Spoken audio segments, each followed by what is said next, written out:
ఓం నమ శివాయ. శ్రీ కార్తీక పురాణము 29వ అధ్యాయము. అంబరీషుడు దుర్వాసుని పూజించుట. ద్వాదశి పారాయణము. అత్రి మహాముని అగస్త్యుల వారితో ఈ విధముగా సుదర్శన చక్రము అంబరీషునకు అభయమిచ్చి ఉభయులను రక్షించి భక్తికోటికి దర్శనమిచ్చి అంతర్ధానమైన వైనమును చెప్పి తిరిగి ఇట్లు నడవనారంభించెను. ఆ తరువాత అంబరీషుడు దుర్వాసుని పాదములపై పడి దండ ప్రణామములు ఆచరించి పాదములు కడిగి ఆ కడిగిన నీళ్లను తన శిరస్సుపై జల్లుకొని, ఓ మునిశ్రేష్ఠ, నేను సంసార మార్గమందున్న ఒక సామాన్య గృహస్థుడను. నా శక్తి కొలది నేను శ్రీమన్నారాయణ సేవింతును. ద్వాదశీ వ్రతము చేసుకొనుచు ప్రజలకు ఎట్టి కీడు రాకుండా ధర్మవర్తనుడనే రాజ్యమేరుచున్నాను. నా వలన మీకు సంభవించిన కష్టములకు నన్ను మన్నింపుడు. మీ ఎడల నాకు అమితమైన అనురాగం ఉండుట చేతనే తమకు ఆతిథ్యం ఇవ్వదలుచుకొని ఆహ్వానించి తిని. కాన నా ఆతిథ్యమును స్వీకరించి నన్నును నా వంశమును పావనము చేసి కృతార్థును చేయుడు. మీరు దయార్థ హృదయుడు. ప్రథమ కోపముతో నన్ను శపించినను మరల నా గృహమునకు విచ్చేసి తిరి. నేను ధన్యుడనైతిని. మీ రాక వలన శ్రీ మహావిష్ణువు యొక్క సుదర్శనమును చూచు భాగ్యము నాకు కలిగినది. అందులకు నేను మీ ఉపకారమునకు మరువలేకున్నాను. మహానుభావ, నా మనస్సు అంత సంతోషముచే మిమ్మిట్లు సుధించవలేనో నా నోట పలుకులు రాకున్నవి. నా కండ్ల వెంట వచ్చు ఆనంద బాష్పములతో తమ పాదములు కడుగుచున్నాను.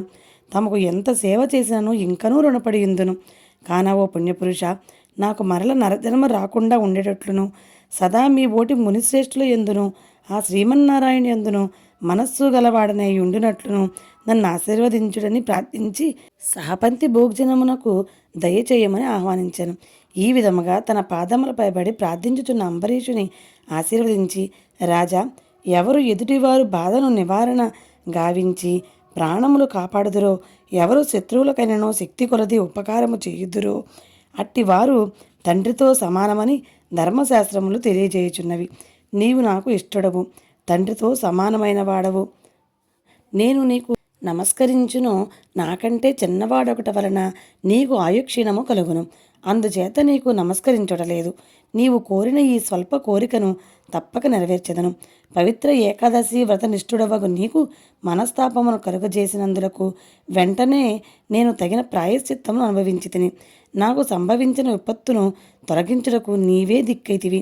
నీతో భోజనము చేయటం నా భాగ్యముగాక మరొకటి అగునా అని దుర్వాస మహాముని పలికి అంబరీషుని అభీష్టము ప్రకారము పంచభక్ష పరమాణములతో సంతృప్తిగా విందారగించి అతని భక్తిని కడుంగడు ప్రశంసించి అంబరీషుని దీవించి సెలవు పొంది తన ఆశ్రమమునకు వెళ్ళెను.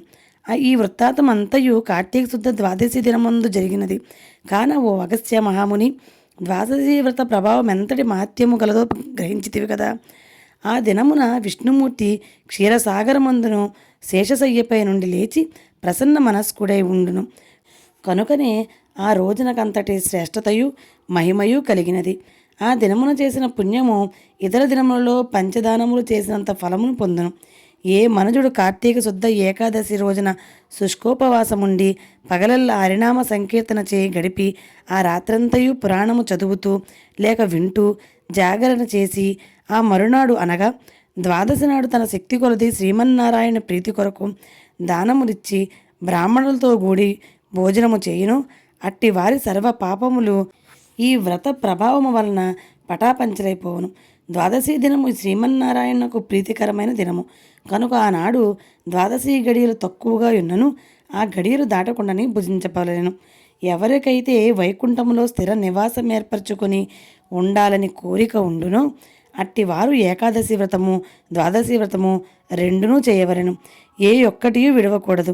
శ్రీహరికి ప్రీతికరమగు కార్తీక శుద్ధ ద్వాదశి అన్ని విధములా శ్రేయస్కరమైనది. దాని ఫలితము గురించి ఎంత మాత్రము సంశయింపకూడదు. మర్రి చెట్టు విత్తనము చాలా చిన్నది అయినను అదే గొప్ప వృక్షమైన విధముగా కార్తీక మాసంలో నియమానుసారముగా చేసిన ఏ కొంచెము పుణ్యమైనను అది అవసాన కాలమున యమదూతల పాలు కానీయగా కాపాడును.